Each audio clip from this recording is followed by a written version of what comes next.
Beyond Good and Evil. Chapter 9. What is noble? Every elevation of the type man has hitherto been the work of an aristocratic society, and so it will always be a society believing in a long scale of gradations of rank and differences of worth among human beings, and requiring slavery in some form or other. Without the pathos of distance, such as grows out of the incarnated difference of classes, out of the constant outlooking and downlooking of the ruling caste on subordinates and instruments, and out of their equally constant practice of obeying and commanding, of keeping down and keeping at a distance, that other more mysterious pathos could never have arisen, the longing for an ever-new widening of distance within the soul itself, the formation of ever higher, rarer, further, more extended, more comprehensive states, in short, just the elevation of the type man, the continued self-surmounting of man, to use a moral formula in a supermoral sense. To be sure, one must not resign oneself to any humanitarian illusions about the history of the origin of an aristocratic society, that is to say, of the preliminary condition for the elevation of the type man. The truth is hard. Let us acknowledge unprejudicedly how every higher civilization hitherto has originated. Men with a still natural nature, barbarians in every terrible sense of the word, men of prey, still in possession of unbroken strength of will and desire for power, threw themselves upon weaker, more moral, more peaceful races, perhaps trading or cattle-rearing communities, or upon old mellow civilizations in which the final vital force was flickering out in brilliant fireworks of wit and depravity. At the commencement, the noble caste was always the barbarian caste. Their superiority did not consist first of all in their physical, but in their psychical power. They were more complete men, which at every point also implies the same as more complete beasts. Corruption as the indication that anarchy threatens to break out among the instincts, and that the foundation of the emotions, called life, is convulsed, is something radically different according to the organization in which it manifests itself. When, for instance, an aristocracy like that of France at the beginning of the Revolution flung away its privileges with sublime disgust and sacrificed itself to an excess of its moral sentiments, it was corruption. It was really only the closing act of the corruption which had existed for centuries, by virtue of which that aristocracy had abdicated step by step its lordly prerogatives and lowered itself to a function of royalty, in the end even to its decoration and parade dress. The essential thing, however, in a good and healthy aristocracy is that it should not regard itself as a function either of the kingship or the commonwealth, but as the significance and highest justification thereof, that it should therefore accept with a good conscience the sacrifice of a legion of individuals, who, for its sake, must be suppressed and reduced to imperfect men, to slaves and instruments. Its fundamental belief must be precisely that society is not allowed to exist for its own sake, but only as a foundation and scaffolding, by means of which a select class of beings may be able to elevate themselves to their higher duties, and in general to a higher existence. Like those sun-seeking climbing plants in Java, they are called Sippo-Matador, which encircle an oak so long and so often with their arms, until at last, high above it, but supported by it, they can unfold their tops in the open light, and exhibit their happiness. To refrain mutually from injury, from violence, from exploitation, and put one's will on a par with that of others, this may result in a certain rough sense in good conduct among individuals when the necessary conditions are given, namely, the actual similarity of the individuals in amount of force and degree of worth, and their correlation within one organization. As soon, however, as one wished to take this principle more generally, and if possible even as the fundamental principle of society, it would immediately disclose what it really is, namely, a will to the denial of life, a principle of dissolution and decay. Here one must think profoundly to the very basis and resist all sentimental weakness. Life itself is essentially appropriation, injury, conquest of the strange and weak, suppression, severity, obtrusion of peculiar forms, incorporation, and at the least, putting it mildest, exploitation. But why should one forever use precisely these words on which for ages a disparaging purpose has been stamped? Even the organization within which, as was previously supposed, the individuals treat each other as equal, it takes place in every healthy aristocracy, must itself, if it be a living and not a dying organization, do all that towards other bodies, which the individuals within it refrain from doing to each other. It will have to be the incarnated will to power. It will endeavor to grow, to gain ground, attract to itself and acquire ascendancy, not owing to any morality or immorality, but because it lives, and because life is precisely will to power. On no point, however, is the ordinary consciousness of Europeans more unwilling to be corrected than on this matter. People now rave everywhere, even under the guise of science, about coming conditions of society in which the exploiting character is to be absent, that sounds to my ears as if they promise to invent a mode of life which should refrain from all organic functions. Exploitation does not belong to a depraved, or imperfect and primitive society. It belongs to the nature of the living being as a primary organic function. It is a consequence of the intrinsic will to power, which is precisely the will to life. Granting that as a theory this is a novelty, as a reality it is the fundamental fact of all history. Let us be so far honest towards ourselves. In a tour through the many finer and coarser moralities which have hitherto prevailed or still prevail on the earth, I found certain traits recurring regularly together, and connected with one another, until finally two primary types revealed themselves to me, and a radical distinction was brought to light. There is master morality and slave morality. I would at once add, however, that in all higher and mixed civilizations, there are also attempts at the reconciliation of the two moralities, but one finds still oftener the confusion and mutual misunderstanding of them, indeed sometimes their close juxtaposition even in the same man, within one soul. The distinctions of moral values have either originated in a ruling caste, pleasantly conscious of being different from the ruled, or among the ruled class, the slaves and dependents of all sorts. In the first case, when it is the rulers who determine the conception good, it is the exalted, proud disposition which is regarded as the distinguishing feature, and that which determines the order of rank. The noble type of man separates from himself the beings in whom the opposite of this exalted, proud disposition displays itself. He despises them. Let it at once be noted that in this first kind of morality the antithesis good and bad means practically the same as noble and despicable. The antithesis good and evil is of a different origin. The cowardly, the timid, the insignificant, and those thinking merely of narrow utility are despised. Moreover, also, the distrustful, with their constrained glances, the self-abasing, the dog-like kind of men who let themselves be abused, the mendicant flatterers, and above all the liars. It is a fundamental belief of all aristocrats that the common people are untruthful. We truthful ones, the nobility in ancient Greece, called themselves.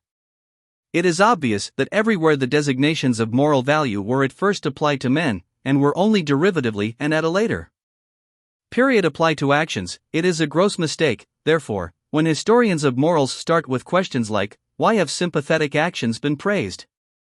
The noble type of man regards himself as a determiner of values. He does not require to be approved of, he passes the judgment. What is injurious to me is injurious in itself. He knows that it is he himself only who confers honor on things. He is a creator of values. He honors whatever he recognizes in himself. Such morality equals self-glorification. In the foreground there is the feeling of plenitude, of power, which seeks to overflow, the happiness of high tension, the consciousness of a wealth which would fain give and bestow. The noble man also helps the unfortunate, but not or scarcely out of pity, but rather from an impulse generated by the superabundance of power. The noble man honors in himself the powerful one, him also who has power over himself, who knows how to speak and how to keep silence, who takes pleasure in subjecting himself to severity and hardness, and has reverence for all that is severe and hard. Wotan placed a hard heart in my breast, says an old Scandinavian saga. It is thus rightly expressed from the soul of a proud Viking. Such a type of man is even proud of not being made for sympathy. The hero of the saga therefore adds warningly, he who has not a hard heart when young, will never have one. The noble and brave who think thus are the furthest removed from the morality which sees precisely in sympathy, or in acting for the good of others, or in disinterestment, the characteristic of the moral. Faith in oneself, pride in oneself, a radical enmity and irony towards selflessness, belong as definitely to noble morality, as do a careless scorn and precaution in presence of sympathy and the warm heart. It is the powerful who know how to honor, it is their art, their domain for invention. The profound reverence for age and for tradition, all law rests on this double reverence. The belief and prejudice in favor of ancestors and unfavorable to newcomers is typical in the morality of the powerful, and if, reversely, men of modern ideas believe almost instinctively in progress and the future, and are more and more lacking in respect for old age, the ignoble origin of these ideas has complacently betrayed itself thereby. A morality of the ruling class, however, is more especially foreign and irritating to present-day taste in the sternness of its principle that one has duties only to one's equals, that one may act towards beings of a lower rank, towards all that is foreign, just as seems good to one, or as the heart desires, and in any case beyond good and evil. It is here that sympathy and similar sentiments can have a place. The ability and obligation to exercise prolonged gratitude and prolonged revenge, both only within the circle of equals, artfulness and retaliation, raffinement of the idea in friendship, a certain necessity to have enemies, as outlets for the emotions of envy, quarrelsomeness, arrogance. In fact, in order to be a good friend, all these are typical characteristics of the noble morality, which, as has been pointed out, is not the morality of modern ideas, and is therefore at present difficult to realize, and also to unearth and disclose. It is otherwise with the second type of morality, slave morality. Supposing that the abused, the oppressed, the suffering, the unemancipated, the weary, and those uncertain of themselves should moralize, what will be the common element in their moral estimates? Probably a pessimistic suspicion with regard to the entire situation of man will find expression, perhaps a condemnation of man, together with his situation. The slave has an unfavorable eye for the virtues of the powerful, he has a skepticism and distrust, a refinement of distrust of everything good that is there honored. He would fain persuade himself that the very happiness there is not genuine. On the other hand, those qualities which serve to alleviate the existence of sufferers are brought into prominence and flooded with light. It is here that sympathy, the kind, helping hand, the warm heart, patience, diligence, humility, and friendliness attain to honor, for here these are the most useful qualities, and almost the only means of supporting the burden of existence. Slave morality is essentially the morality of utility. Here is the seat of the origin of the famous antithesis good and evil. Power and dangerousness are assumed to reside in the evil, a certain dreadfulness, subtlety, and strength, which do not admit of being despised. According to slave morality, therefore, the evil man arouses fear. According to master morality, it is precisely the good man who arouses fear and seeks to arouse it, while the bad man is regarded as the despicable being. The contrast attains its maximum when, in accordance with the logical consequences of slave morality, a shade of depreciation, it may be slight and well-intentioned, at last attaches itself to the good man of this morality, because, according to the servile mode of thought, the good man must in any case be the safe man. He is good-natured, easily deceived, perhaps a little stupid, un bonhomme. Everywhere that slave morality gains the ascendancy, language shows a tendency to approximate the significations of the words good and stupid. A last fundamental difference, the desire for freedom, the instinct for happiness, and the refinements of the feeling of liberty belong as necessarily to slave morals and morality, as artifice and enthusiasm and reverence and devotion are the regular symptoms of an aristocratic mode of thinking and estimating. Hence we can understand without further detail why love as a passion, it is our European specialty, must absolutely be of noble origin. As is well known, its invention is due to the Provençal poet cavaliers, those brilliant, ingenious men of the Guy sabre, to whom Europe owes so much, and almost owes itself. Vanity is one of the things which are perhaps most difficult for a noble man to understand. He will be tempted to deny it, where another kind of man thinks he sees it self-evidently. The problem for him is to represent to his mind beings who seek to arouse a good opinion of themselves which they themselves do not possess, and consequently also do not deserve, and who yet believe in this good opinion afterwards. This seems to him on the one hand such bad taste and so self-disrespectful, and on the other hand so grotesquely unreasonable, that he would like to consider vanity an exception, and is doubtful about it in most cases when it is spoken of. He will say, for instance, I may be mistaken about my value, and on the other hand may nevertheless demand that my value should be acknowledged by others precisely as I rate it. That, however, is not vanity, but self-conceit, or, in most cases, that which is called humility, and also modesty. Or he will even say, for many reasons I can delight in the good opinion of others, perhaps because I love and honor them, and rejoice in all their joys, perhaps also because their good opinion endorses and strengthens my belief in my own good opinion, perhaps because the good opinion of others, even in cases where I do not share it, is useful to me, or gives promise of usefulness. All this, however, is not vanity. The man of noble character must first bring it home forcibly to his mind, especially with the aid of history, that, from time immemorial, in all social strata in any way dependent, the ordinary man was only that which he passed for. Not being at all accustomed to fix values, he did not assign even to himself any other value than that which his master assigned to him. It is the peculiar right of masters to create values. It may be looked upon as the result of an extraordinary atavism, that the ordinary man, even at present, is still always waiting for an opinion about himself, and then instinctively submitting himself to it, yet by no means only to a good opinion, but also to a bad and unjust one. Think, for instance, of the greater part of the self-appreciations and self-depreciations which believing women learn from their confessors, and which in general the believing Christian learns from his church. In fact, conformably to the slow rise of the democratic social order and its cause, the blending of the blood of masters and slaves, the originally noble and rare impulse of the masters to assign a value to themselves and to think well of themselves, will now be more and more encouraged and extended, but it has at all times an older, ampler, and more radically ingrained propensity opposed to it, and in the phenomenon of vanity this older propensity overmasters the younger. The vain person rejoices over every good opinion which he hears about himself, quite apart from the point of view of its usefulness, and equally regardless of its truth or falsehood, just as he suffers from every bad opinion, for he subjects himself to both, he feels himself subjected to both, by that oldest instinct of subjection which breaks forth in him. It is the slave in the vain man's blood, the remains of the slave's craftiness, and how much of the slave is still left in woman, for instance, which seeks to seduce to good opinions of itself. It is the slave, too, who immediately afterwards falls prostrate himself before these opinions, as though he had not called them forth. And to repeat it again, vanity is an atavism. A species originates, and a type becomes established and strong in the long struggle with essentially constant unfavorable conditions.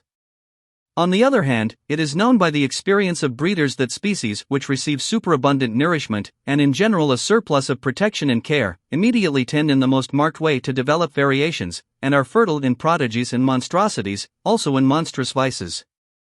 Now look at an aristocratic commonwealth, say an ancient Greek polis, or Venice, as a voluntary or involuntary contrivance for the purpose of rearing human beings. There are their men beside one another, thrown upon their own resources, who want to make their species prevail, chiefly because they must prevail, or else run the terrible danger of being exterminated.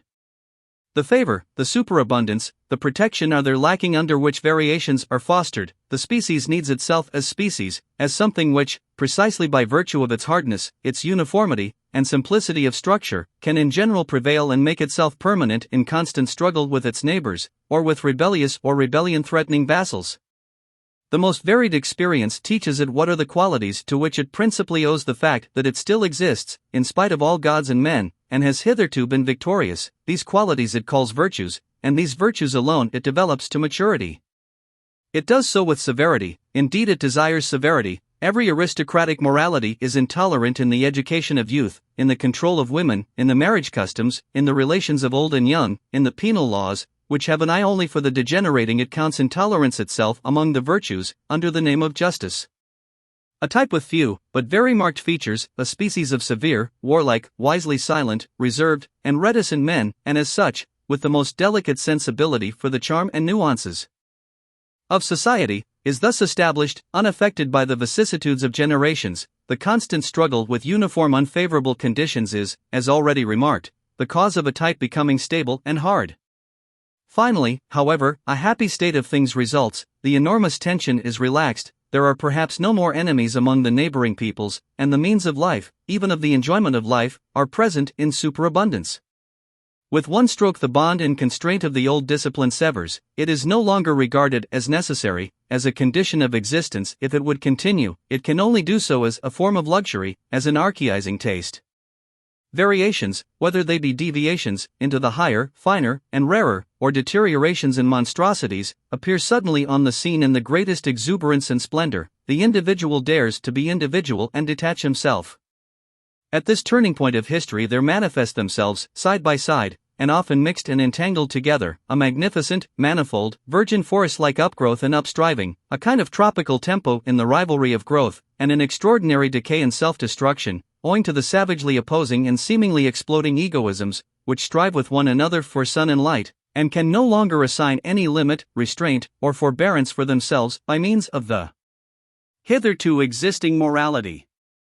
It was this morality itself which piled up the strength so enormously, which bent the bow in so threatening a manner. It is now out of date, it is getting out of date. The dangerous and disquieting point has been reached when the greater, more manifold, more comprehensive life lives beyond the old morality. The individual stands out, and is obliged to have recourse to his own lawgiving, his own arts and artifices for self-preservation, self-elevation, and self-deliverance. Nothing but new whys, nothing but new hows, no common formulas any longer.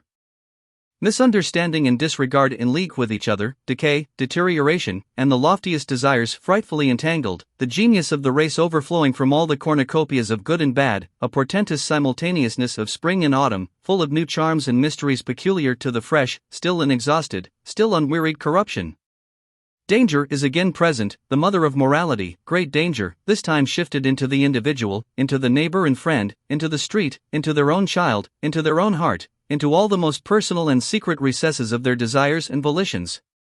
What will the moral philosophers who appear at this time have to preach? They discover, these sharp onlookers and loafers, that the end is quickly approaching, that everything around them decays and produces decay, that nothing will endure until the day after tomorrow, except one species of man, the incurably mediocre. The mediocre alone have a prospect of continuing and propagating themselves, they will be the men of the future, the sole survivors, be like them. Become mediocre is now the only morality which has still a significance, which still obtains a hearing. But it is difficult to preach this morality of mediocrity. It can never avow what it is and what it desires. It has to talk of moderation and dignity and duty and brotherly love. It will have difficulty in concealing its irony. There is an instinct for rank, which more than anything else is already the sign of a high rank.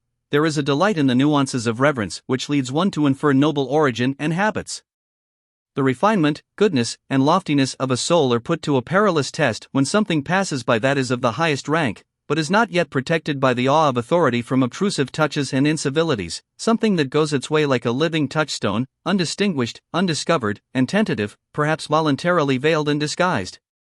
He whose task and practice it is to investigate souls, will avail himself of many varieties of this very art to determine the ultimate value of a soul, the unalterable, innate order of rank to which it belongs. He will test it by its instinct for reverence.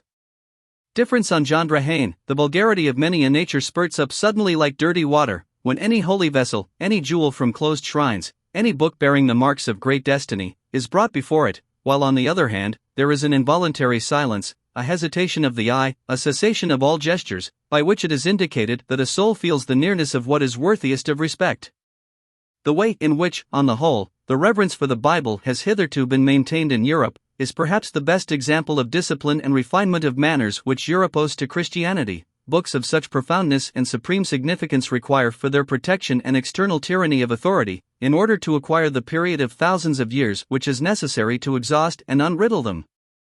Much has been achieved when the sentiment has been at last instilled into the masses, the shallow-pates and the boobies of every kind, that they are not allowed to touch everything, that there are holy experiences before which they must take off their shoes and keep away the unclean hand. It is almost their highest advance towards humanity. On the contrary, in the so-called cultured classes, the believers in modern ideas, nothing is perhaps so repulsive as their lack of shame, the easy insolence of eye and hand with which they touch, taste, and finger everything, and it is possible that even yet there is more relative nobility of taste, and more tact for reverence among the people, among the lower classes of the people, especially among peasants, than among the newspaper-reading demimonde of intellect, the cultured class. It cannot be effaced from a man's soul what his ancestors have preferably and most constantly done, whether they were perhaps diligent economizers attached to a desk and a cash-box, modest and citizen-like in their desires, modest also in their virtues, or whether they were accustomed to commanding from morning till night, fond of rude pleasures and probably of still ruder duties and responsibilities, or whether, finally, at one time or another, they have sacrificed old privileges of birth and possession, in order to live wholly for their faith, for their God, as men of an inexorable and sensitive conscience, which blushes at every compromise. It is quite impossible for a man not to have the qualities and predilections of his parents and ancestors in his constitution, whatever appearances may suggest to the contrary. This is the problem of race. Granted that one knows something of the parents, it is admissible to draw a conclusion about the child. Any kind of offensive incontinence, any kind of sordid envy, or of clumsy self-vaunting, the three things which together have constituted the genuine plebeian type in all times, such must pass over to the child, as surely as bad blood, and with the help of the best education and culture one will only succeed in deceiving with regard to such heredity. And what else does education and culture try to do nowadays? In our very democratic, or rather, very plebeian age, education and culture must be essentially the art of deceiving with regard to origin, with regard to the inherited plebeianism in body and soul. An educator who nowadays preached truthfulness above everything else, and called out constantly to his pupils, "Be true. Be natural. Show yourselves as you are." Even such a virtuous and sincere ass would learn in a short time to have recourse to the furca of Horace, Natrum expellere, with what results? Plebeianism usque recurrit. Footnote: Horace's Epistles, Ix 24. At the risk of displeasing innocent ears, I submit that egoism belongs to the essence of a noble soul, I mean the unalterable belief that to a being such as we, other beings must naturally be in subjection, and have to sacrifice themselves. The noble soul accepts the fact of his egoism without question, and also without consciousness of harshness, constraint, or arbitrariness therein, but rather as something that may have its basis in the primary law of things. If he sought a designation for it, he would say, it is justice itself. He acknowledges, under certain circumstances, which made him hesitate at first, that there are other equally privileged ones. As soon as he has settled this question of rank, he moves among those equals and equally privileged ones with the same assurance, as regards modesty and delicate respect, which he enjoys in intercourse with himself in accordance with an innate heavenly mechanism which all the stars understand. It is an additional instance of his egoism, this artfulness and self-limitation in intercourse with his equals. Every star is a similar egoist. He honors himself in them, and in the rights which he concedes to them. He has no doubt that the exchange of honors and rights, as the essence of all intercourse, belongs also to the natural condition of things. The noble soul gives as he takes, prompted by the passionate and sensitive instinct of requital, which is at the root of his nature. The notion of favor has, inter pares, neither significance nor good repute. There may be a sublime way of letting gifts as it were light upon one from above, and of drinking them thirstily like dewdrops, but for those arts and displays the noble soul has no aptitude. His egoism hinders him here. In general, he looks aloft unwillingly, he looks either forward, horizontally and deliberately, or downwards. He knows that he is on a height. One can only truly esteem him who does not look out for himself. Goethe to Rath Schlosser. The Chinese have a proverb which mothers even teach their children, say, O sin, make thy heart small. This is the essentially fundamental tendency in latter-day civilizations. I have no doubt that an ancient Greek, also, would first of all remark the self-dwarfing in us Europeans of today. In this respect alone we should immediately be distasteful to him. What, after all, is ignobleness? Words are vocal symbols for ideas. Ideas, however, are more or less definite mental symbols for frequently returning and concurring sensations, for groups of sensations. It is not sufficient to use the same words in order to understand one another. We must also employ the same words for the same kind of internal experiences. We must in the end have experiences in common. On this account the people of one nation understand one another better than those belonging to different nations, even when they use the same language, or rather, when people have lived long together under similar conditions of climate, soil, danger, requirement, toil. There originates therefrom an entity that understands itself, namely, a nation. In all souls a like number of frequently recurring experiences have gained the upper hand over those occurring more rarely. About these matters people understand one another rapidly and always more rapidly. The history of language is the history of a process of abbreviation. On the basis of this quick comprehension people always unite closer and closer. The greater the danger, the greater is the need of agreeing quickly and readily about what is necessary, not to misunderstand one another in danger. That is what cannot at all be dispensed with in intercourse. Also in all loves and friendships one has the experience that nothing of the kind continues when the discovery has been made that in using the same words, one of the two parties has feelings, thoughts, intuitions, wishes, or fears different from those of the other. The fear of the eternal misunderstanding, that is the good genius which so often keeps persons of different sexes from too hasty attachments, to which sense and heart prompt them, and not some Schopenhauerian genius of the species. Whichever groups of sensations within a soul awaken most readily, begin to speak, and give the word of command. These decide as to the general order of rank of its values, and determine ultimately its list of desirable things. A man's estimates of value betray something of the structure of his soul, and wherein it sees its conditions of life, its intrinsic needs. Supposing now that necessity has from all time drawn together only such men as could express similar requirements and similar experiences by similar symbols, it results on the whole that the easy communicability of need, which implies ultimately the undergoing only of average and common experiences, must have been the most potent of all the forces which have hitherto operated upon mankind. The more similar, the more ordinary people, have always had and are still having the advantage. The more select, more refined, more unique, and difficultly comprehensible, are liable to stand alone. They succumb to accidents in their isolation, and seldom propagate themselves. One must appeal to immense opposing forces, in order to thwart this natural, all too natural progressus in simile, the evolution of man to the similar, the ordinary, the average, the gregarious, to the ignoble. The more a psychologist, a born and unavoidable psychologist and soul diviner, turns his attention to the more select cases and individuals, the greater is his danger of being suffocated by sympathy. He needs sternness and cheerfulness more than any other man. For the corruption, the ruination of higher men, of the more unusually constituted souls, is in fact the rule. It is dreadful to have such a rule always before one's eyes. The manifold torment of the psychologist who has discovered this ruination, who discovers once, and then discovers almost repeatedly throughout all history, this universal inner desperateness of higher men, this eternal too late, in every sense, may perhaps one day be the cause of his turning with bitterness against his own lot, and of his making an attempt at self-destruction, of his going to ruin himself. One may perceive in almost every psychologist a telltale inclination for delightful intercourse with commonplace and well-ordered men. The fact is thereby disclosed that he always requires healing, that he needs a sort of flight and forgetfulness, away from what his insight and incisiveness, from what his business, has laid upon his conscience.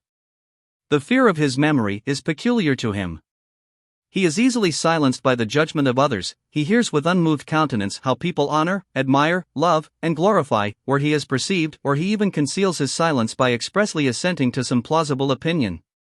Perhaps the paradox of his situation becomes so dreadful that, precisely where he has learned great sympathy, together with great contempt, the multitude, the educated, and the visionaries, have on their part learned great reverence for great men and marvelous animals, for the sake of whom one blesses and honors the fatherland, the earth, the dignity of mankind, and one's own self, to whom one points the young, and in view of whom one educates them. And who knows, but in all great instances hitherto just the same happened, that the multitude worshipped a god, and that the god was only a poor sacrificial animal. Success has always been the greatest liar, and the work itself is a success. The great statesman, the conqueror, the discoverer, are disguised in their creations until they are unrecognizable. The work of the artist, of the philosopher, only invents him who has created it, is reputed to have created it. The great men, as they are reverenced, are poor little fictions composed afterwards. In the world of historical values, spurious coinage prevails. Those great poets, for example, such as Byron, Musset, Poe, Leopardi, Kleist, Gogol, I do not venture to mention much greater names, but I have them in my mind, as they now appear, and were perhaps obliged to be, men of the moment, enthusiastic, sensuous, and childish, light-minded and impulsive in their trust and distrust, with souls in which usually some flaw has to be concealed, often taking revenge with their works for an internal defilement, often seeking forgetfulness in their soaring from a too true memory, often lost in the mud and almost in love with it, until they become like the will-o'-the-wisps around the swamps, and pretend to be stars. The people then call them idealists, often struggling with protracted disgust, with an ever-reappearing phantom of disbelief, which makes them cold, and obliges them to languish for glory and devour faith as it is out of the hands of intoxicated adulators. What a torment these great artists are and the so-called higher men in general, to him who has once found them out. It is thus conceivable that it is just from woman, who is clairvoyant in the world of suffering, and also unfortunately eager to help and save to an extent far beyond her powers, that they have learned so readily those outbreaks of boundless devoted sympathy, which the multitude, above all the reverent multitude, do not understand, and overwhelm with prying and self-gratifying interpretations. This sympathizing invariably deceives itself as to its power. Woman would like to believe that love can do everything. It is the superstition peculiar to her. Alas, he who knows the heart finds out how poor, helpless, pretentious, and blundering even the best and deepest love is. He finds that it rather destroys than saves. It is possible that under the holy fable and travesty of the life of Jesus there is hidden one of the most painful cases of the martyrdom of knowledge about love, the martyrdom of the most innocent and most craving heart, that never had enough of any human love, that demanded inexorably and frantically to be loved and nothing else, with terrible outbursts against those who refused him their love. The story of a poor soul insatiate and insatiable in love, that had to invent hell to send thither those who would not love him, and that at last, enlightened about human love, had to invent a God who was entire love, entire capacity for love, who takes pity on human love, because it is so paltry, so ignorant. He who has such sentiments, he who has such knowledge about love, seeks for death. But why should one deal with such painful matters? Provided, of course, that one is not obliged to do so. The intellectual haughtiness and loathing of every man who has suffered deeply, it almost determines the order of rank how deeply man can suffer, the chilling certainty, with which he is thoroughly imbued and colored, that by virtue of his suffering he knows more than the shrewdest and wisest can ever know, that he has been familiar with, and at home in, many distant, dreadful worlds of which you know nothing. This silent intellectual haughtiness of the sufferer, this pride of the elect of knowledge, of the initiated, of the almost sacrificed, finds all forms of disguise necessary to protect itself from contact with officious and sympathizing hands, and in general from all that is not its equal in suffering. Profound suffering makes noble, it separates to. One of the most refined forms of disguise is epicurism, along with a certain ostentatious boldness of taste, which takes suffering lightly, and puts itself on the defensive against all that is sorrowful and profound. They are gay men who make use of gaiety. Because they are misunderstood on account of it, they wish to be misunderstood.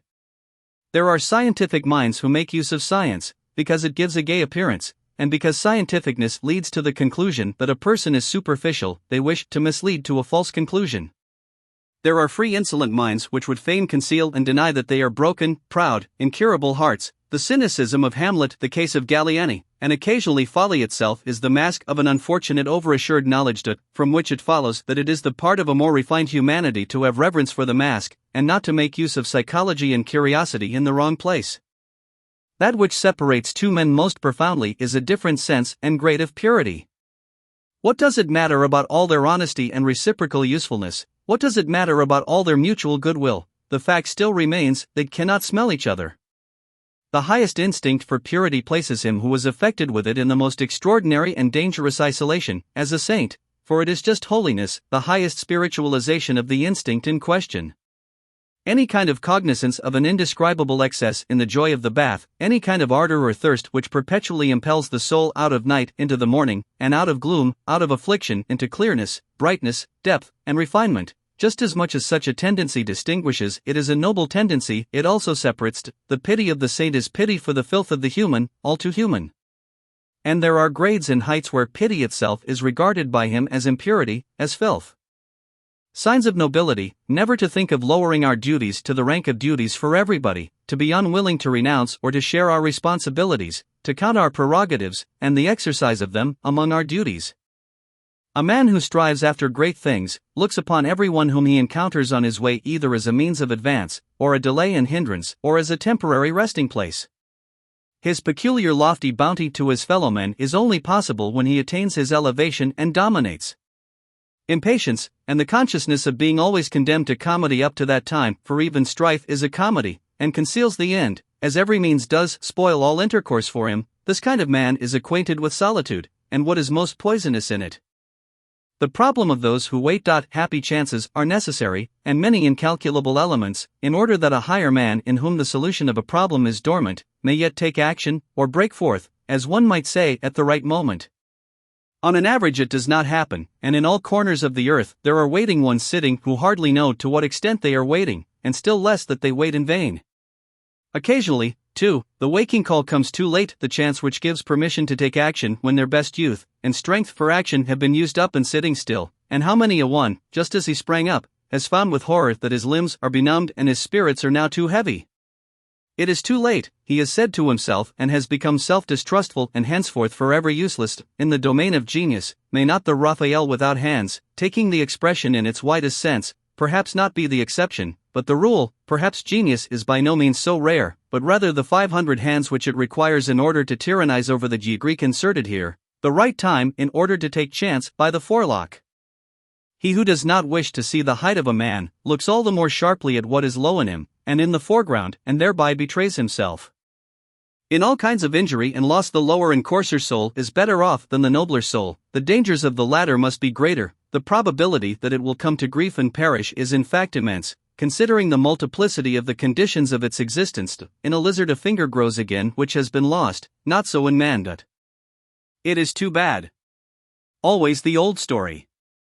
When a man has finished building his house, he finds that he has learnt unawares something which he ought absolutely to have known before he began to build. The eternal, fatal too late. The melancholia of everything completed. Wanderer, who art thou? I see thee follow thy path without scorn, without love, with unfathomable eyes, wet and sad as a plummet which has returned to the light insatiate out of every depth. What did it seek down there, with a bosom that never sighs, with lips that conceal their loathing, with a hand which only slowly grasps? Who art thou? What hast thou done? Rest thee here, this place has hospitality for every one, refresh thyself. And whoever thou art, what is it that now pleases thee? What will serve to refresh thee? Only name it, whatever I have I offer thee. To refresh me? To refresh me? Oh, thou prying one, what sayest thou? But give me, I pray thee, what? What? Speak out. Another mask. A second mask. Men of profound sadness betray themselves when they are happy. They have a mode of seizing upon happiness as though they would choke and strangle it, out of jealousy. They know only too well that it will flee from them. Bad. Bad. What? Does he not go back? Yes. But you misunderstand him when you complain about it. He goes back like everyone who is about to make a great spring. Will people believe it of me?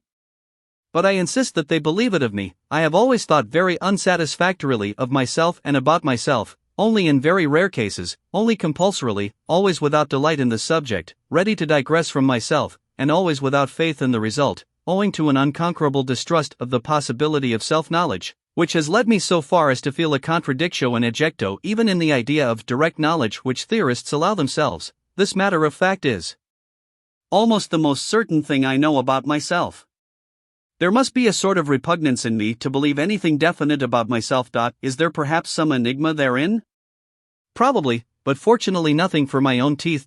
Perhaps it betrays the species to which I belong, but not to myself, as is sufficiently agreeable to me. But what has happened to you? I do not know, he said, hesitatingly. Perhaps the harpies have flown over my table.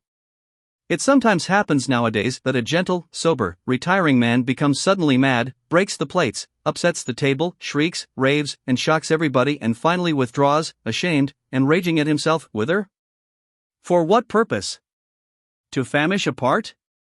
To suffocate with his memories. To him who has the desires of a lofty and dainty soul, and only seldom finds his table laid and his food prepared, the danger will always be great. Nowadays, however, it is extraordinarily so. Thrown into the midst of a noisy and plebeian age, with which he does not like to eat out of the same dish, he may readily perish of hunger and thirst, or, should he nevertheless finally fall to, of sudden nausea. We have probably all sat at tables to which we did not belong, and precisely the most spiritual of us, who are most difficult to nourish, know the dangerous dyspepsia which originates from a sudden insight and disillusionment about our food and our messmates, the after-dinner nausea. If one wishes to praise at all, it is a delicate and at the same time a noble self-control, to praise only where one does not agree. Otherwise, in fact, one would praise oneself, which is contrary to good taste, a self-control, to be sure, which offers excellent opportunity and provocation to constant misunderstanding. To be able to allow oneself this veritable luxury of taste and morality, one must not live among intellectual imbeciles, but rather among men whose misunderstandings and mistakes amuse by their refinement, or one will have to pay dearly for it. He praises me, therefore he acknowledges me to be right. This asinine method of inference spoils half of the life of us recluses, for it brings the asses into our neighborhood and friendship. To live in a vast and proud tranquility, always beyond.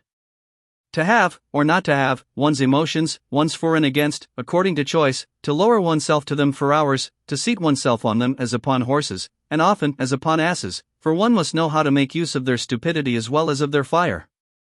To conserve one's 300 foregrounds, also one's black spectacles, for there are circumstances when nobody must look into our eyes, still less into our motives. And to choose for company that roguish and cheerful vice, politeness.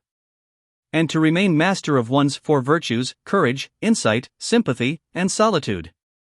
For solitude is a virtue with us, as a sublime bent and bias to purity, which divines that in the contact of man and man in society it must be unavoidably impure. All society makes one somehow, somewhere, or sometime commonplace.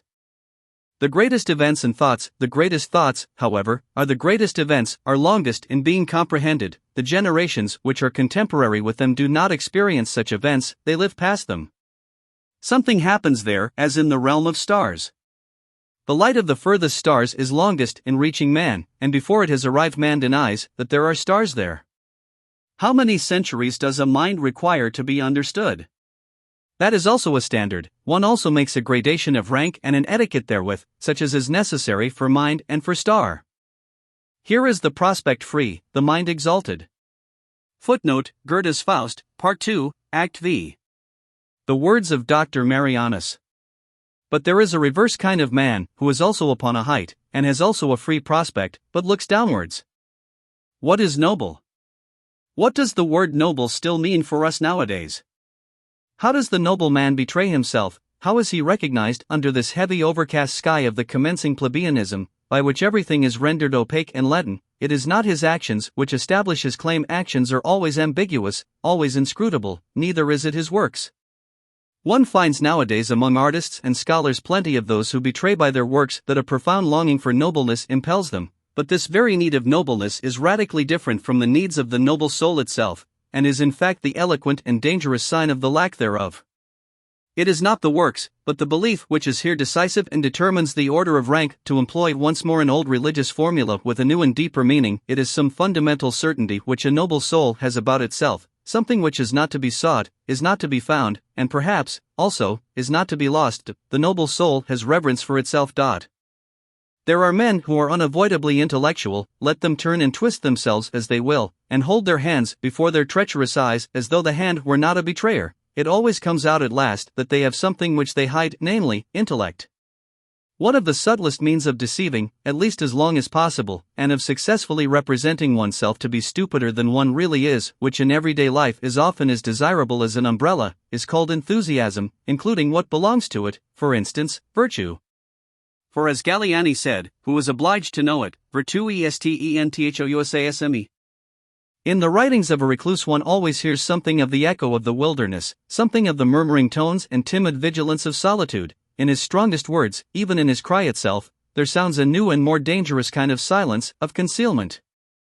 He who has sat day and night, from year's end to year's end, alone with his soul in familiar discord and discourse, he who has become a cave-bear, or a treasure-seeker, or a treasure-guardian and dragon in his cave, it may be a labyrinth, but can also be a gold mine. His ideas themselves eventually acquire a twilight color of their own, and an odor, as much of the depth as of the mold, something uncommunicative and repulsive, which blows chilly upon every passer-by. The recluse does not believe that a philosopher, supposing that a philosopher has always in the first place been a recluse, ever expressed his actual and ultimate opinions in books. Are not books written precisely to hide what is in us? Indeed, he will doubt whether a philosopher can have ultimate and actual opinions at all, whether behind every cave in him there is not, and must necessarily be, a still deeper cave, an ampler, stranger, richer world beyond the surface, an abyss behind every bottom, beneath every foundation. Every philosophy is a foreground philosophy. This is a recluse's verdict. There is something arbitrary in the fact that the philosopher came to a stand here, took a retrospect, and looked around, that he here laid his spade aside and did not dig any deeper. There is also something suspicious in it.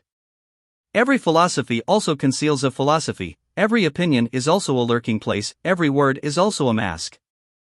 Every deep thinker is more afraid of being understood than of being misunderstood. The latter perhaps wounds his vanity, but the former wounds his heart, his sympathy, which always says, "Ah, why would you also have as hard a time of it as I have?" Man, a complex, mendacious, artful, and inscrutable animal, uncanny to the other animals by his artifice and sagacity, rather than by his strength, has invented the good conscience in order finally to enjoy his soul as something simple, and the whole of morality is a long, audacious falsification, by virtue of which generally enjoyment at the sight of the soul becomes possible. From this point of view, there is perhaps much more in the conception of art than is generally believed. A philosopher, that is a man who constantly experiences, sees, hears, suspects, hopes, and dreams extraordinary things, who is struck by his own thoughts as if they came from the outside, from above and below, as a species of events and lightning flashes peculiar to him, who is perhaps himself a storm pregnant with new lightnings, a portentous man, around whom there is always rumbling and mumbling and gaping and something uncanny going on. A philosopher, alas, a being who often runs away from himself, is often afraid of himself, but whose curiosity always makes him come to himself again. A man who says, "I like that, I take it for my own, and mean to guard and protect it from everyone," a man who can conduct a case, carry out a resolution, remain true to an opinion, keep hold of a woman, punish and overthrow insolence, a man who has his indignation and his sword, and to whom the weak, the suffering, the oppressed, and even the animals willingly submit and naturally belong, in short, a man who is a master by nature. When such a man has sympathy, well, that sympathy has value. But of what account is the sympathy of those who suffer? Or of those even who preach sympathy? There is nowadays, throughout almost the whole of Europe, a sickly irritability and sensitiveness towards pain, and also a repulsive irrestrainableness in complaining, an effeminizing, which, with the aid of religion and philosophical nonsense, seeks to deck itself out as something superior, there is a regular cult of suffering. The unmanliness of that which is called sympathy by such groups of visionaries is always, I believe, the first thing that strikes the eye. One must resolutely and radically taboo this latest form of bad taste. And finally, I wish people to put the good amulet, J.I. Saber, gay science, in ordinary language, on heart and neck, as a protection against it. The Olympian viced, despite the philosopher who, as a genuine Englishman, tried to bring laughter into bad repute in all thinking minds. Laughing is a bad infirmity of human nature, which every thinking mind will strive to overcome. Hobbes. I would even allow myself to rank philosophers according to the quality of their laughing up to those who are capable of golden laughter. And supposing that gods also philosophize, which I am strongly inclined to believe, owing to many reasons, I have no doubt that they also know how to laugh thereby in an overmanlike and new fashion, and at the expense of all serious things. Gods are fond of ridicule. It seems that they cannot refrain from laughter even in holy matters. The genius of the heart, as that great mysterious one possesses it, the tempter god and born rat-catcher of consciences, whose voice can descend into the netherworld of every soul, who neither speaks a word nor casts a glance in which there may not be some motive or touch of allurement, to whose perfection it pertains that he knows how to appear, not as he is, but in a guise which acts as an additional constraint on his followers to press ever closer to him, to follow him more cordially and thoroughly. The genius of the heart, which imposes silence and attention on everything loud and self-conceited, which smooths rough souls and makes them taste a new longing to lie placid as a mirror, that the deep heavens may be reflected in them. The genius of the heart, which teaches the clumsy and too hasty hand to hesitate, and to grasp more delicately, which scents the hidden and forgotten treasure, the drop of goodness and sweet spirituality under thick dark ice, and is a divining rod. For every grain of gold, long buried and imprisoned in mud and sand, the genius of the heart, from contact with which every one goes away richer, not favored or surprised, not as though gratified and oppressed by the good things of others, but richer in himself, newer than before, broken up, blown upon, and sounded by a thawing wind, more uncertain, perhaps, more delicate, more fragile, more bruised, but full of hopes which as yet lack names, full of a new will and current, full of a new will. Will and countercurrent. But what am I doing, my friends? Of whom am I talking to you? Have I forgotten myself so far that I have not even told you his name?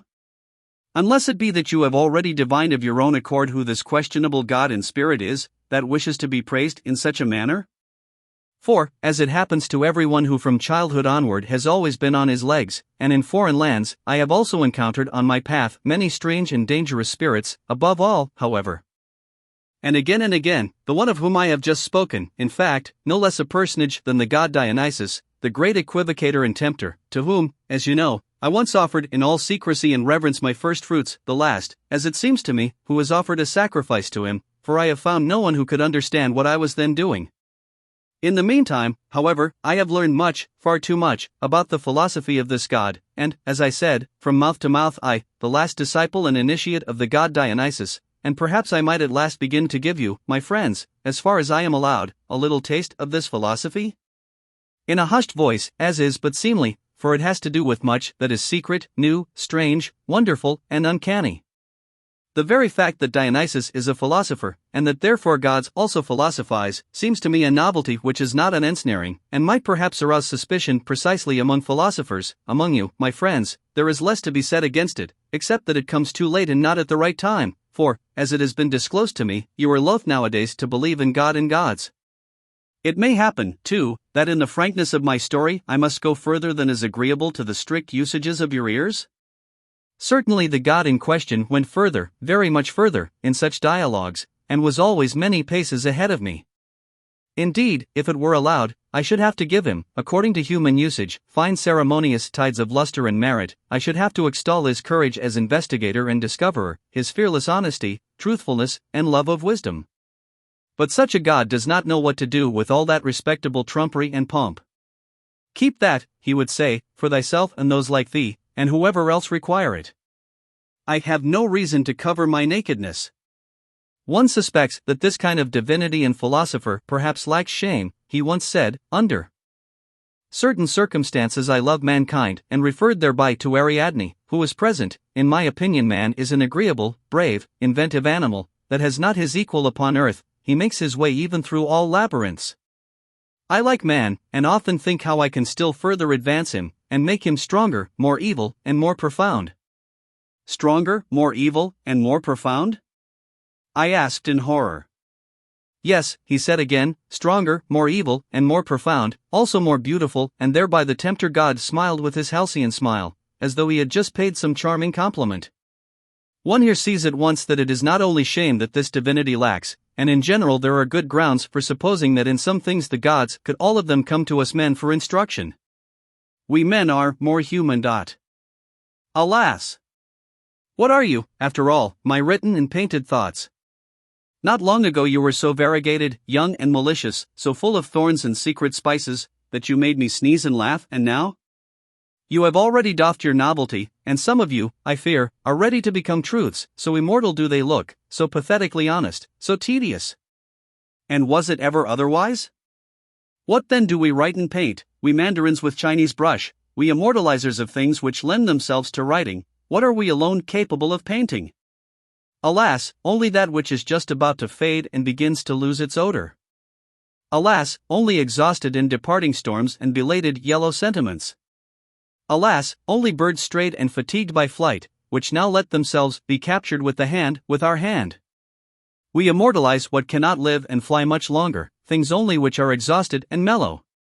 And it is only for your afternoon, you, my written and painted thoughts, for which alone I have colors, perhaps, many variegated softenings, and 50 yellows and browns and greens and reds, but nobody will divine thereby how you looked in your morning, you sudden sparks and marvels of my solitude, you, my old, beloved evil thoughts,